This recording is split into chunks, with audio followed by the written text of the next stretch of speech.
Okay, guys, so here I'm going to show you how to create form or cognito forms, more specific quote form to send your customers to request the information that you need to go ahead and create their quote and send it out to them. As you can see, I have tons of quotes, not quote, but tons of forms here.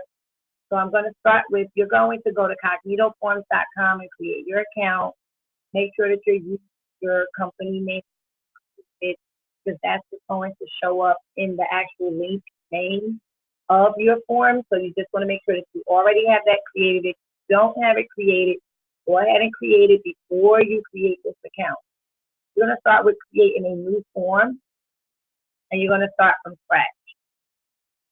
And so you want to title your form. So for myself personally, I titled mine quote request, I believe. But you can say trip request, whatever it is that you want to name your form. And then you're going to say, complete this form to allow whatever the name of your agency is, Love Your Life, Tamika's Love Your Life, now a custom itinerary for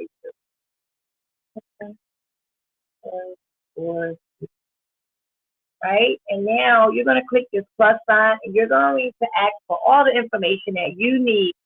More importantly, the information that you see on the client form that's in your IntelliTravel back office to make life a lot easier for you to create the quote.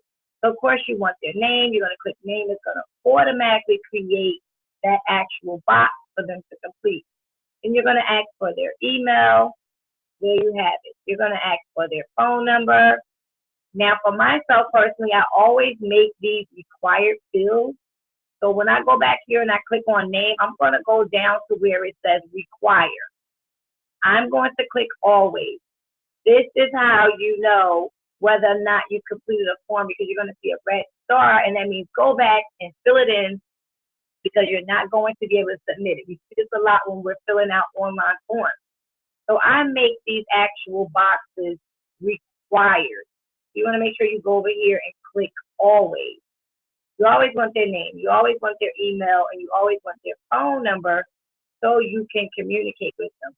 Now here is where it gets a little tricky because you have to decide what information you definitely need. Definitely need to know where they want to go, right? You're going to click this text box, and now you're going to type in the question. Where would you like to go? Now, for me, I say 2 or 3 destinations is great. So you can make sure that it's multiple lines that they can type. And then for placeholder text, that's going to appear here. And I'm going to say choose 2 destinations. All right, so now when they see that, it's going to say it. Excuse me, choose 2 destinations. Where is your nearest airport? Want to know that.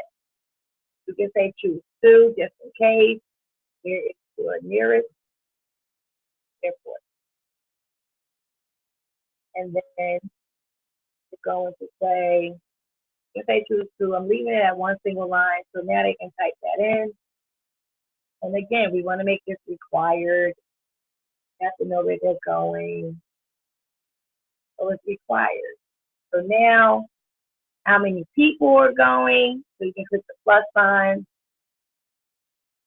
You can say, how many people are going? And they can put a number. So they're going to put 2 characters. Once they answer 2 characters. You can make it smaller because you know they're only putting number. And then maybe how many in each one.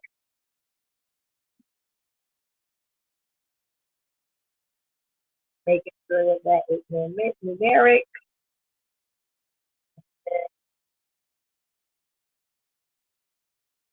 And will everyone have a passport? Now, actually, I'm going to delete that because that's a yes/no question. Click the plus sign here, and that's a yes/no question. Everyone has their passport. Well, does everyone have their passport? Right? You can say that. If they don't, they need that telling them they need to get it. One has it.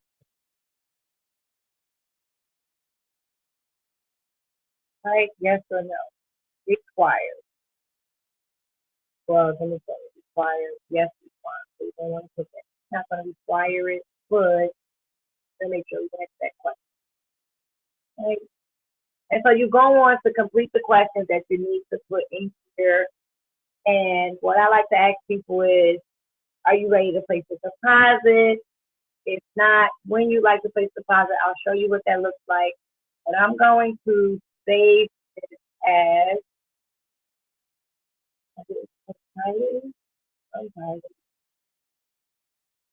no, it is cited. Okay, so I'm going to save it, but I'm going to go right here to the submit box really quickly. So in the submit box, I put thank you for your quote request. You will receive a response.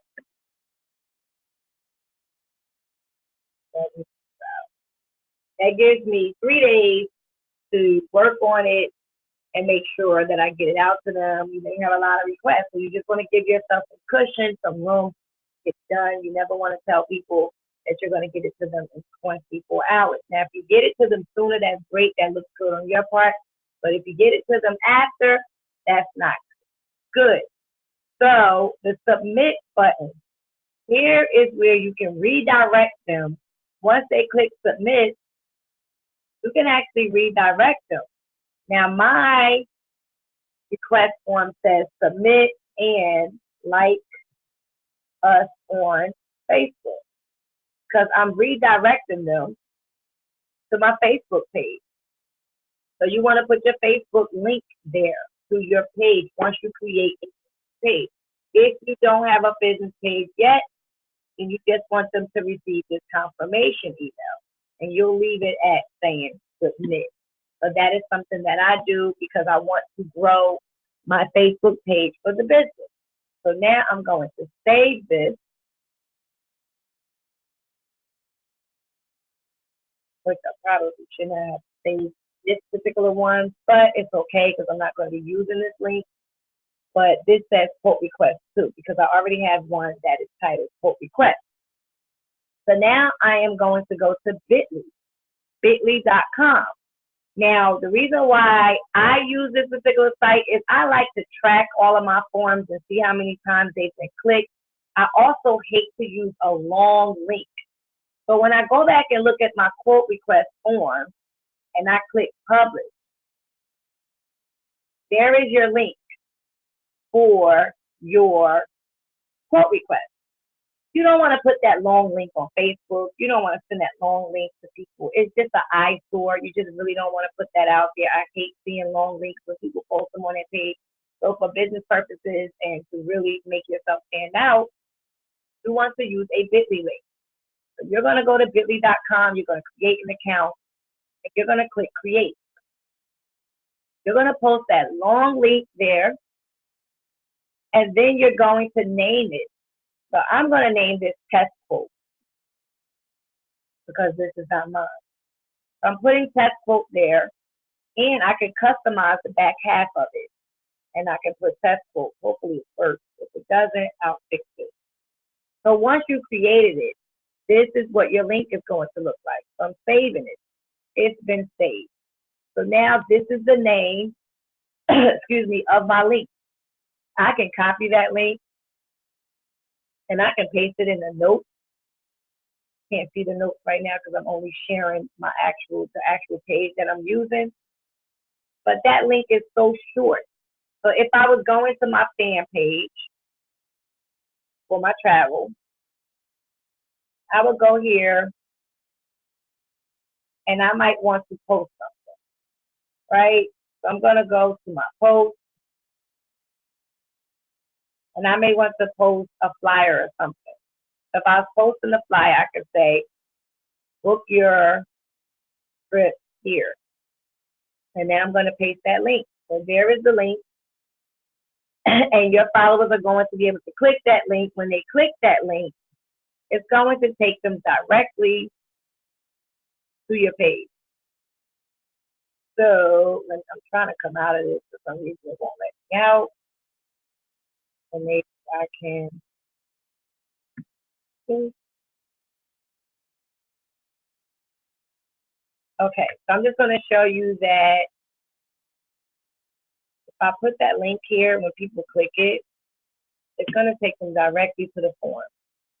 So there you go. That is what the form looks like. That is what your friends and family are going to see when you send them that link. Now, another great thing about using Bitly is that you can see, excuse me, how many times your forms have been clicked. So if I go to my quote request form, which is right here, it shows me how often it's been clicked and when it was clicked. And so as you can see, the height was January 2019. Why do you think it was clicked so much in January? So that's when people get their taxes and they're ready to actually book some trips. So now they want you to send them some quotes. So you have to realize in business when is the high time for your business. So here we're looking at June. June has just begun. It's only been clicked 8 times. So that means I need to ramp up my activity as far as promoting any travel deals that I have so that I'll get more clicks and I'll get more quote requests so I can send them out. So I can tell that here I was doing a lot more promoting as opposed to here.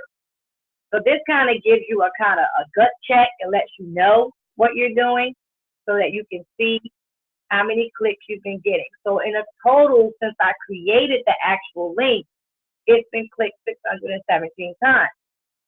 So you always just want to go back and see where you're at. It's been clicked on Instagram. It tells you exactly where it's been clicked at, Facebook, things of that sort. So this is why I love to use the Bitly website to actually track the performance of my links. As you can see, you can create links for everything, but you definitely want to at least do your quote request so that you have that created before you do anything else. So hopefully this was very helpful for those of you who have just started. These are the 2 things that you want to do first. Create your quote request and create the Bitly link for it before you start to do anything else with reference to your business. I'm going to click stop record, and I will see you guys on the next training.